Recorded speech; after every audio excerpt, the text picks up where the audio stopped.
Okay. Welcome to the first podcast of Insight Lab. So I squared is what we lovingly refer to it as, but this is where we insight the insight. There's actually a third eye, but we'll talk about that down the road because you get to iterate. Once you start to run the experiment, stay curious, do all the inner work that really comes with keeping change that makes it lasting. Okay, so what do we do here? We focus exclusively on behavioral systems, cognitive awareness, habit formation, and resilience. And I have with me Lynsey, who is my sister. And you guys should know that through work, we are both certified to teach this similar program through a lead program that we have through work. And it focuses heavily on cognition, the way you think, neuroscience, neuroplasticity. So we spend a lot of our time reading about the brain, how it works, why we do the things we do. And did you want to add anything else? No, I think that's a great intro. It's nice to meet everybody, and I'm excited to get to know everybody more. And I'm excited for you guys to learn more about me. Okay. So, glad to be here. I'm so excited. Okay. Me too. Okay, so this one is the first one because we're recording this at the beginning of 2026. And we all know with New Year's resolutions and everything coming out, everyone's like, oh, it's a clean slate. We get to do new things and new year, new me, all of that stuff. Well, there's a day coming up that I want to talk about. And it is referred to as, maybe some of you have heard about it, Quitter's Day. So there's actually 2 Quitter's Day that's been posted. One for January 9th, which is the second Friday of January. And then there's another one that they're posting as Quitter's Day, which is actually the second Tuesday, which is January 13th. So I don't know. Watch out sometime between the 9th and the 13th because it's National Quitter's Day on both days. I'm going to call it that Friday because this is when I've seen the most people go off track is on right before the weekend because you've done really good all week. You stayed on plan. You did all the things you were going to do on whatever kind of plan you're working on. And the weekend is here. And we've all engaged with certain behaviors on the weekends. And I think that's where I see people struggle the most. That's where I struggle the most because it's not as structured as a work week. So that's when some things can come off the rails. So to get us started, we've done some digging, and these are the top reasons people quit. So hang with us while we go through some of these and what the brain is doing, which is one of the most important parts of this, in my opinion, if you could stay here for the full inner work. Yes, because hopefully if you understand what your brain is doing, then you can recognize it and take a turn. Maybe not go down that path. I mean, we're talking about the difference between subconscious thought and conscious thought. So the subconscious thought is just below your awareness. This is stuff that your brain is thinking, but you don't even realize it. And that's where some of this is when we're talking about this, when you hear that somebody did this, that's when some of that insight starts to bubble up from the subconscious to the conscious. And you're like, oh my gosh, I do that. And then that's when the awareness is there, then you can start to work with it in a different way. Yeah, and it's crazy because 95% of our thoughts are subconscious. Just so wild. Yeah. You're not even aware of it. So which is one of the biggest things we teach in the program. Yes. Yeah. Okay. Which drives our behavior. And oh my God, I could just keep talking about that. So let's go. Top 10 reasons people quit. I don't know if it's 10. It's just the top reasons. We got 10. Okay. Is it 10? Mm-hmm. Okay. Number 1, the goal is too big, too vague, or too perfect. I think this is a big one.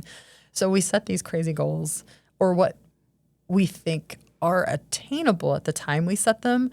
But generally when we set goals, we're so far off track. Like we've got this, we're like, I'm going to be a new species by Monday. And then you're like, that's not even possible. And then you just burn out so fast.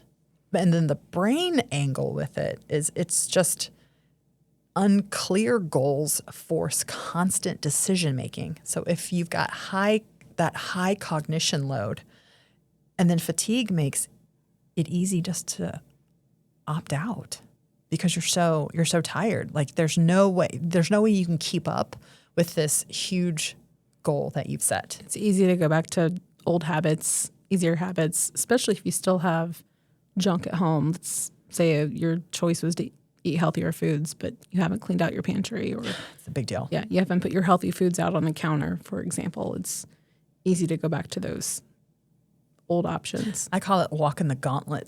Oh. When especially, at work, because if you you walk by any of these tables or any of the break areas, there's all of these, especially this time of year. Now that we're coming out of it, it should lessen a little bit, although Valentine's Day is right around the corner. But I call it walking the gauntlet. So you're always walking by a slew of food that's... What did I yell at you last weekend when we walked past the kitchen island? What did you said? I said, it's been there for 2 weeks. Right. I pointed at it and I was like, it's been there for 2 weeks. That's right. There's a bunch of chocolates or something in her building. I came over to the building that she's in, and there's just there's actually more over here, I will be honest, than there is over on our side. It's because we have HR and legal in my building. So it's a lot of, you just can't imagine. It's just a lot of people. You guys are so people-y over here. We're just bakers. We're nurturers, us HR and legal people. Okay, so the goal is too big, too vague, or too perfect. Yeah, no clarity around it. Yeah, there isn't. It's like, okay, so there was something I had mentioned the other day to one of my groups, and it's the, I don't know if you've heard of this. It is the coffee ordering theory. So you walk into and you order coffee. You go up to the barista and you're like, and you say, I just don't want black coffee. And they're like, okay. But what do you want? They're confused. And you're like, I just don't want black coffee. But you never said what you wanted. So it's this obscure thing that you're aiming at. So I just don't want to be overweight. I just don't want to feel sick. Right. I just want to fit into my clothes. Right. You're never going to get what you want if you don't spit it out. That's not true and important, but if you're not more specific with it, the brain is like, I don't know what to do. Right. You got to name it. Okay. Number 2, they confuse motivation for a fuel source instead of a weather pattern. So motivation, we talk a lot about motivation in our lead program. Mm-hmm. A lot of people see motivation as an extrinsic thing. And it's interesting because motivation actually stemmed from the early 1900s from the behaviorists, people like B.F. Skinner, a lot of the work that he did, and they really focused on reflexes. So they really thought movement could be done like carrot and a stick type methodology. So if I can make man move, then I can just move him, basically. Go into that a little more. Go deeper into that. Yeah. So there was a lot of studies on it in reflexes. So it was actually a theory of reflexology. And movement, they thought, because when you walk, your one leg reflex hits the other leg. So when you walk, it just basically like propels you forward, the reflexes. And it is a thing. It does happen. And the behaviorists thought that was true with all movement, even writing. And they did not want to deal with the human brain. They wanted nothing to do with neuroscience because they didn't understand it back in the day. So they didn't believe that the brain had anything to do, any kind of decision-making with movement at all. I won't go into all the details. Yeah, you could go for hours. I could go for hours, but they did all kinds of studies with animals, rats, monkeys, all that kind of stuff. But they were obsessed with getting employees to do the things they wanted them to do, essentially. Yeah, if you think at the time, there was a lot of manufacturing working, a lot of bad working environments. So basically, they just wanted movement. They didn't focus on the mind at the time because they didn't understand it. Psychology then started to come into play. Neuroscience started to come into play. And then they started to understand that through some of those studies, I'm not going to go into because it does bother me a little bit as an animal lover. Yeah. It bothers Lori too. They actually discovered that the brain actually decides movement. The brain, there's actually intrinsic motivation. Motivation is inside of us. It's not extrinsic. So it's not a battery source. Motivation is actually driven inside of us. So it's more like Indiana weather. If a lot of you guys probably are in Indiana, but around here we say wait 5 minutes, Because it's in the morning raining. it'll be 30 degrees, and then by the afternoon it'll be 60 degrees. Yeah. Before Christmas, it was, I think it was 5 degrees outside, and Christmas Day, it was like 66. And it was all snowy before Christmas, and it was rainy. So it's crazy around here. I will say the most I hear of people who are trying to get back on track with some sort of goal that they're trying to get to is, I'm just not motivated, man. I'm just trying to find that motivation again. I just got to get motivated. I hear that a lot. So the number 2 is just confusing motivation with that's what's going to get you going. And that's not it. And then from the brain angle, when an effort stays high and reward stays distant, the brain devalues the plan and chases immediate payoff. So it's just looking at the scale. Yep, absolutely. Translation, right? Yep, absolutely. Yep. It's not looking at the process of what it takes to get there, which is the most important thing, because you're stacking different habits, or you're restacking the habits that you know have gotten you to that goal before. Yeah, you're kind of looking at the output, like the end, as instead of the process itself. The inputs and the process. Yeah. Okay. I had one bad day becomes I am bad. This is one I see come up a lot. I mean, that's identity attachment. So it's like when the, a setback feels like it's the whole thing. It's the whole picture. And it's what it actually determines what your worth is. You've attached that to it's, and it's not just you staying open and curious to it. Like, okay, why did I do that? I mean, one missed meal, one missed, maybe you ate off plan a little bit. It's not the whole picture. It's not I am a failure. It's just I just had one bite off plan. You got to love yourself a little bit. Yeah, you do. And I struggle with that because maybe it's just because I do struggle with loving myself. And it feels like a platitude to me sometimes when people are like, oh, you just got to love yourself. Yeah. Yes, you do. Yeah. But I should know better. I should do better. I find myself still saying those kinds of things. Because we are our worst critics. We really are. Well, you are too. Oh, because we all are. Well, we all are, for sure. We all are. But even if I finish something, and I still do this too, like, and you look back and you'll critique yourself, even though you did something darn near perfect, you'll look back and be like, I could have done better. Oh yeah. I could have been more organized. I could have done that faster. I could have done that in 8 moves instead of 15 moves or whatever. Yeah. It's some sort of improvement in what you did. Anyways, so yeah, it was a little bit of an off track from that, but I had one bad day or one bad moment becomes I am. It becomes your identity, and that's not the truth. It's not going to be that way forever. So and that kind of plays into the all or nothing mindset, which we can get down to down the road, because that's a whole podcast for a whole different day. Yep. But that kind of leans into that vein. So in the end, mistakes are going to happen. Yeah. And we just have to acknowledge it and move forward. Yeah. Perfect. Number 4. No plan for friction. So this one, people have a goal or an intention, like I will fill in the blank, but not when there's something happens, like something gets in the way of that. For example, I'm going to, only eat whole foods, but all of a sudden I'm on a work trip and my flight gets canceled.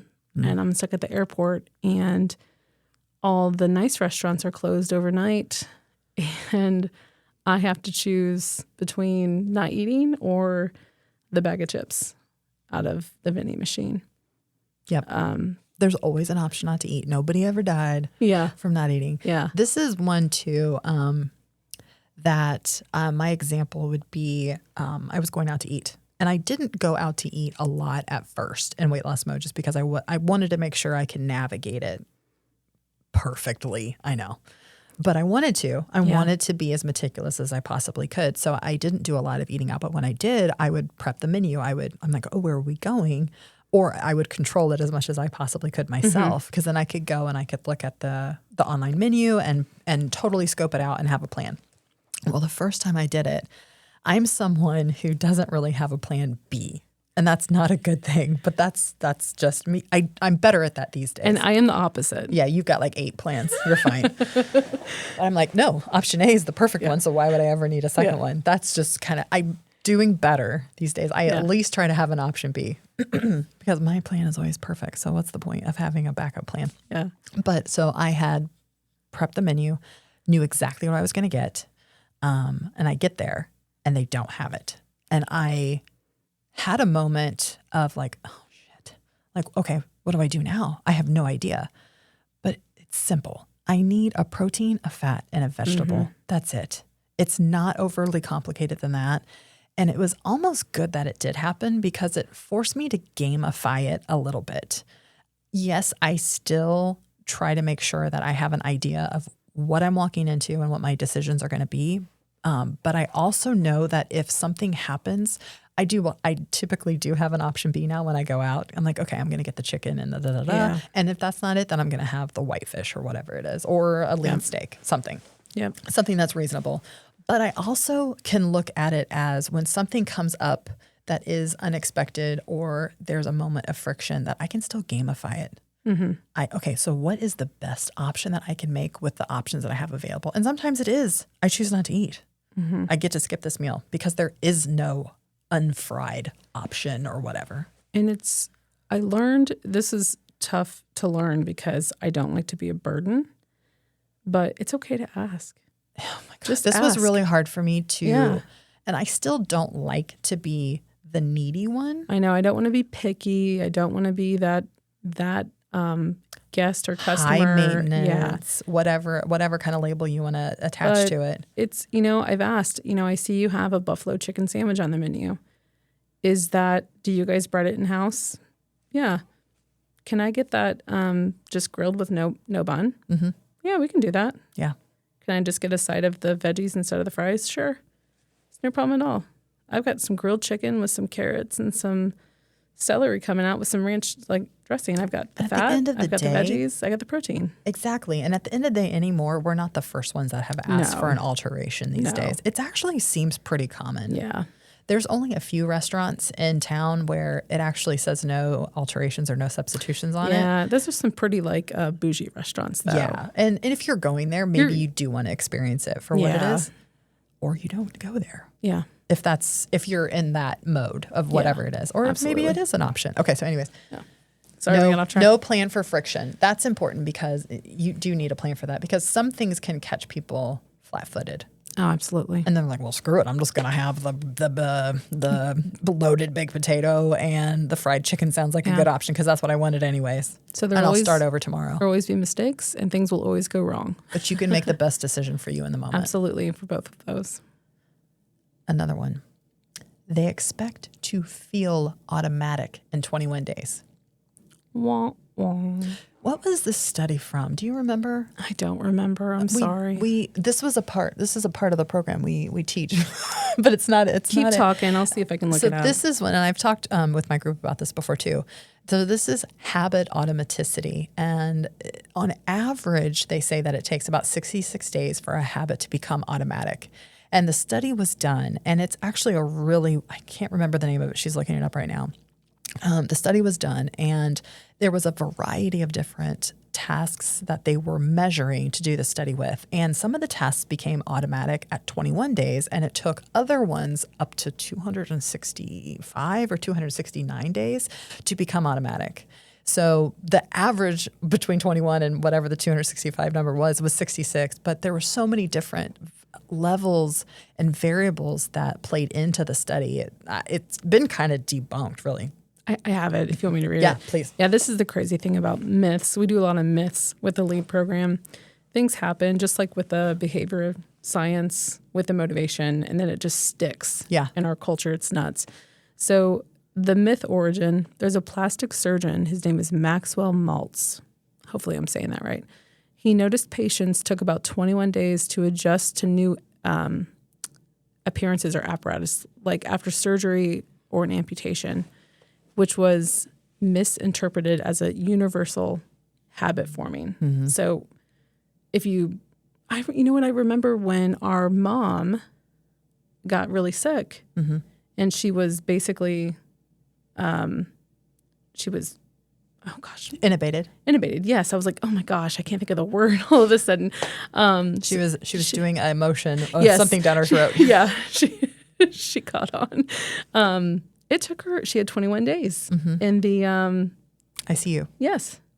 Thank you for thinking of all these words for me. Yeah. And that's interesting. I just thought of that. She had 21 days exactly. That's probably why. It's crazy.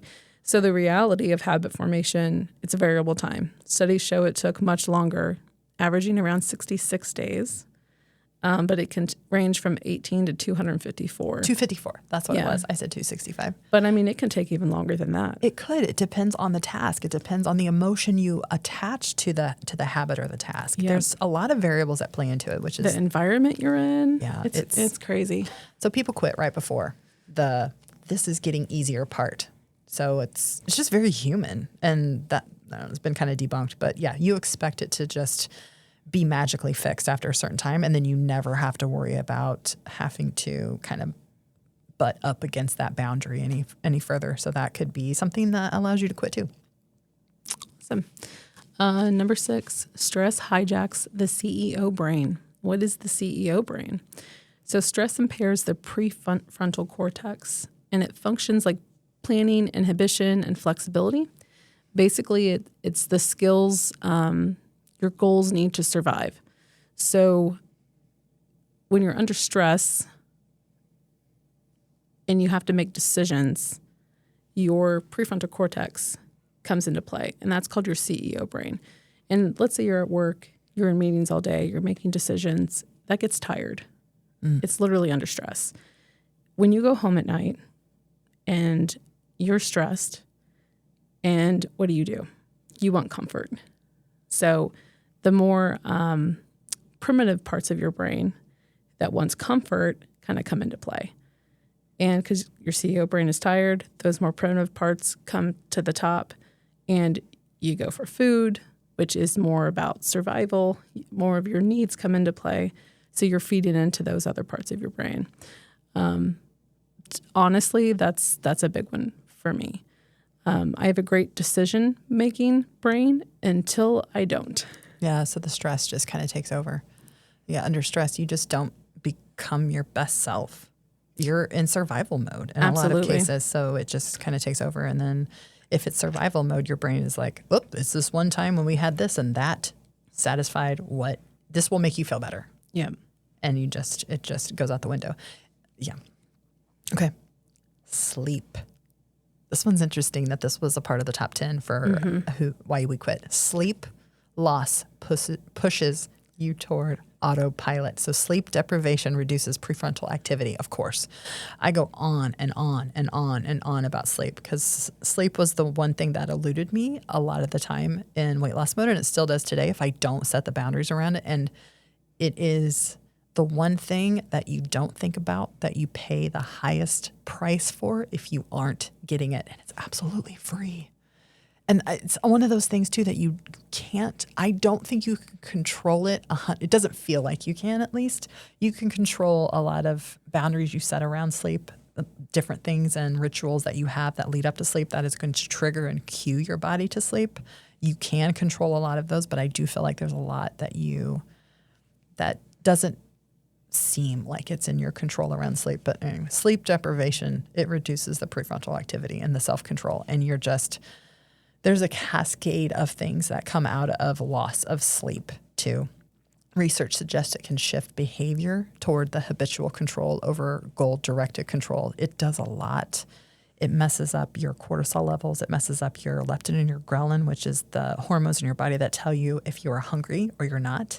Lack of sleep also means that you become more insulin resistant. So we can do a whole thing on sleep, but ultimately it's just pushing you towards autopilot in the quitter's day context, which Sleep is so paramount. So sleep. I really know how to kill a punchline. I've already let the cat out of the bag. The eighth one is the environment is engineered to make quitting easy. I already talked about this. So if the cue is everywhere, snacks, your phone, the couch, the TV remote is right next to you, and the good choice isn't near you, it can definitely make it be easy to go to the old habits. You really have to make the good choices easier to go towards. So when that, for example, the stress hijacks that CEO brain, you need to make those better choices easy to reach for so that you make those choices when your more primitive brain comes out to play.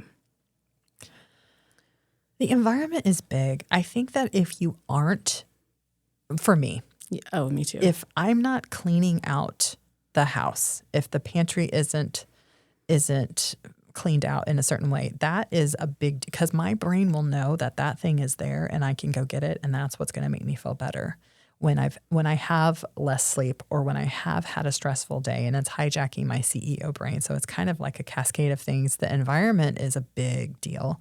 And I don't think we talk about that enough. I do think you need to make sure that as you go down the road that you can put yourself in certain situations and trust yourself to get on the other side of that situation while making good decisions. But I think also I find that if I am, I tend to wear down if I'm in a certain environment. Like if I'm staying at a cabin with some friends and I'm there with them on the first day, I feel really strong. And there's stuff in the pantry that I typically wouldn't have because they've got kids, and they've got Twinkies and they're kids. They're running around. By the second day, I feel less steady. And then by the third day, I'm like, well, I'm just going to have one of those. This is my chance to have a Twinkie. Yeah. Seriously. That's what your brain is saying. But this is the environment, and it starts to whittle at your willpower. Yeah. And it's the environment's really, so if you can and you can control your environment, clean it out. And, if you walk around a place like your house and you behaved in a certain way and nothing changes and you expect yourself to make a different decision in that environment, you might quit on the 9th day or the 13th day because it's just not set up in the best way for you right now to reach the goal you're after. If it's an easy thing to fix that environment. Yeah. Don't let that be the reason. Do you think there's going to be anything with your environment as you go into the new year? Oh, yeah, absolutely. I mean, we just said the building that I work in is just full of like cookies and candies and what about at home though? At home, I just have a husband in my house. There's no kids or anything. He is on board and is eating healthy with me. So good at first. We'll see how long how long his CEO brain goes. I'm sure he'll have a moment where he just, I don't know. I feel like you do pretty good if it's in your house. I don't know that I do a really good job of saying, that's not for me. That's not for me. That's not for me. Like I have a mantra in my head. But I don't honestly know what it is. Eventually everybody caves. Everybody has a bad day. Like it happens. Yeah. So. Okay. Low self-efficacy. I can't do this becomes self-fulfilling. This one I struggle with a little bit. And I think this is my all or nothing coming out. Because when I hear this, I hear a little bit of victim mentality, and I struggle with that because our mom has a lot of this. I can't do that. Oh, I could never. I get a lot of that from her. If I turn down something at Christmas or whatever, oh, I can't believe I could never not have that. I'm just going to have a little dibby dab. I'm just going to have a little bit of it. But she is somebody that has, she's overweight a little bit, but she's not so much in a comparison to how much I was overweight at 355 pounds. She does do a pretty good job of moderating herself to a degree. So for her, I mean, it works, I think, but self-efficacy changes behavior, not just feelings about behavior. Experimental evidence supports that. I mean, boosting self-efficacy is linked to better outcomes. I can't do this is a surefire road to no, you won't be able to then, because it totally becomes self-fulfilling. And also, I think what could play into this that people have to be careful is when they say, I'm trying. Yes. I'm trying I really try to to get watch all my that. water in. I'm trying to eat healthy. I'm trying. Yes, you are. That's totally true. Yeah. But your brain sees trying as there's an opt out. Mm-hmm. And that's the important part to come back to. So trying to take out trying from your vocabulary is important.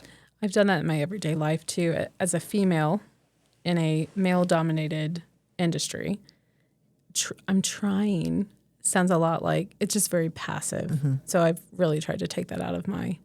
And when I find myself doing that, I correct it and I make a point of acknowledging it too. Like, we are not trying, we are doing this. Like, I will say that.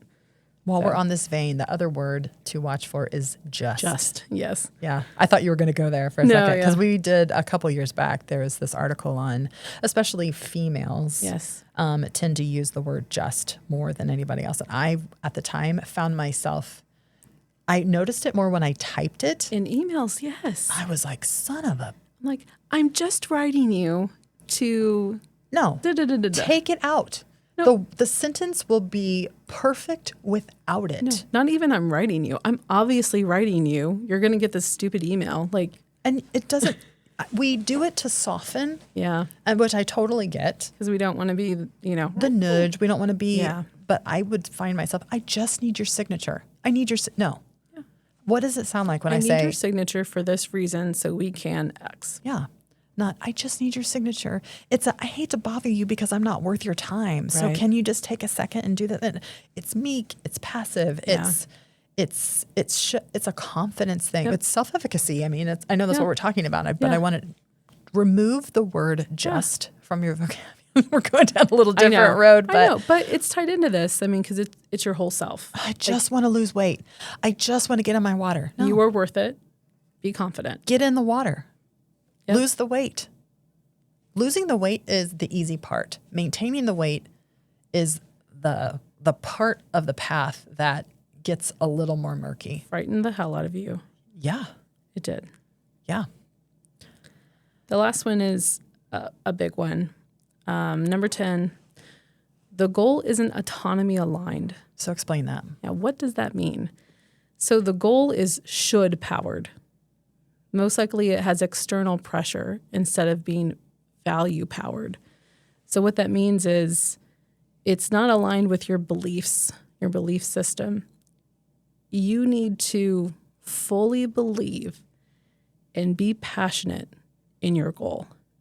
It needs to be your goal, only yours. Not mine. Yep. Not your mom's, not your sister's. Our mother, for example, every year, what would she say?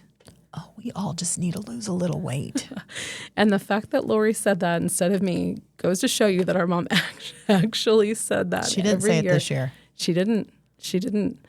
And it's hard to set a goal and actually have it stick and fulfill it when you have that pressure from somebody. If you don't truly, and you may think you want it to fulfill it, and you may actually want to fulfill it, but if the reason that you're starting it is because of external pressure and not because of that intrinsic motivation, again, I'm going to go back to that intrinsic part. It has to be within you. You have to really believe it. You have to really want it. And if you really, really want it, then you're going to go through the hard work to achieve it. The decision is already made at that point. Absolutely. You have to decide, and there's no going back. Because if you're going to do things differently this time, or if this time is going to be different, you have to do something different. Absolutely. For the outcome to be different. Go ahead. Oh, sorry. I interrupted you. Nope. I was just going to say, if you really, really want something, you're going to run through a brick wall to get it. There's no stopping you. Yeah. You're a dog with a bone at that point. Like, there's no letting go of it. I'm not going to let this party dissuade me. I'm not going to let this birthday that John brought it in cupcakes, and gosh, you always have the cupcakes. You're not having cupcakes? Not today. I'm good. In my brain, I'm like, they're store-bought. It's What if they aren't vanilla. store-bought? Then I'm like, I don't know what kind of flour they used. It's probably not organic. It's probably not triple filtered. I like how I get like a valley. You get it's really probably snotty. not triple filtered. I don't even know what that means. Is that even a thing? But tell them what you used to say when we were in Weight Watchers about food that wasn't our food. I used to tell Lori. So I heard somewhere, this started, I don't even know if you know this. I heard somewhere, this is how this whole thing started, that on average, there's like 5 maggots and a bottle of ketchup. I don't think I knew this. Okay. So I heard that. And that's just like through the natural processing, bottling of ketchup. Yeah. I guess. It's normal. Which are the customers we support with the business we actually do It's during fine. the day. It's fine. Don't worry about it. I also heard that we actually swallow and eat like on average 2 bugs a year. At least. They just I've heard that. just crawl in your mouth and you just in the middle of the night. Hopefully that sound came out very nice on this podcast. So I heard that and I was like, ew.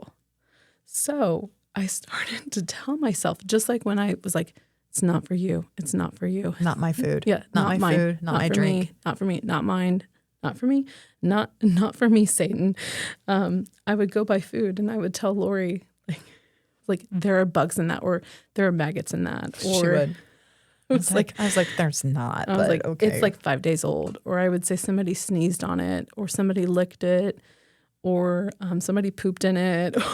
I would just make up all kinds of crazy stories. I don't know if I've done this to you, but I have slapped cupcakes out of coworkers' hands. Yeah, you've slapped food out of my hands before. So I'm very committed. If people have goals, I will be your friend for life. Once you decide, Yeah. you're done. I will help you. But the opposite is also true with you. Oh, yeah. That once you're done, I will hardcore eat those cupcakes till the sun don't shine. So all in all, Quitter's Day is real. I mean, it's really brain math. I mean, it's working with your brain to know that at some point you are going to want to quit doing this. And not every day is going to be rainbows and unicorns and sunshine and beautiful things, that you are going to still have to get up even on days that things are stressful, and then on days you don't want to do it, and drink the water and eat whole, real foods, and then plod through your day and be as present as you possibly can. I mean, the 3 villains are unrealistic goals, no plan, high friction. I mean, all of them are. But the neuroscience turn to it is stress plus sleep equals your prefrontal offline. And that means your habits are offline.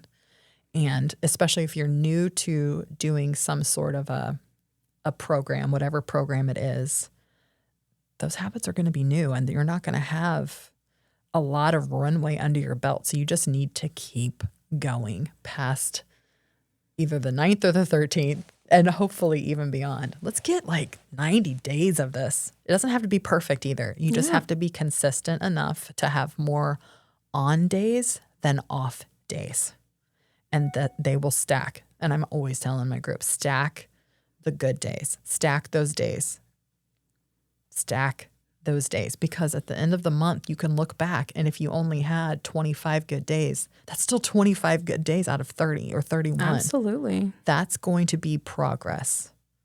It might not be as much progress. And here comes the critic. You know, the inner critic comes out. Oh, well, I could have done that better. I could have gotten 31 perfect days. So? But you also could have gotten 5. Yes. That's my positivity. But it's true. Is there anything else you want to add? I just want to say that, I mean, it's hard. It's not easy. But I think anything worth doing is worth having is hard, right? Yeah. And I think it's worth giving it a shot. Let's find you're worth it. Yeah. Let's just try it. But for some reason, I don't think we think we are. I don't think we think we're worth going through this pain a lot of times. I don't think we think we're valuable enough. And some of it could be at a total subconscious level. But there's something about it that you're not good enough to do this. It's too big for you.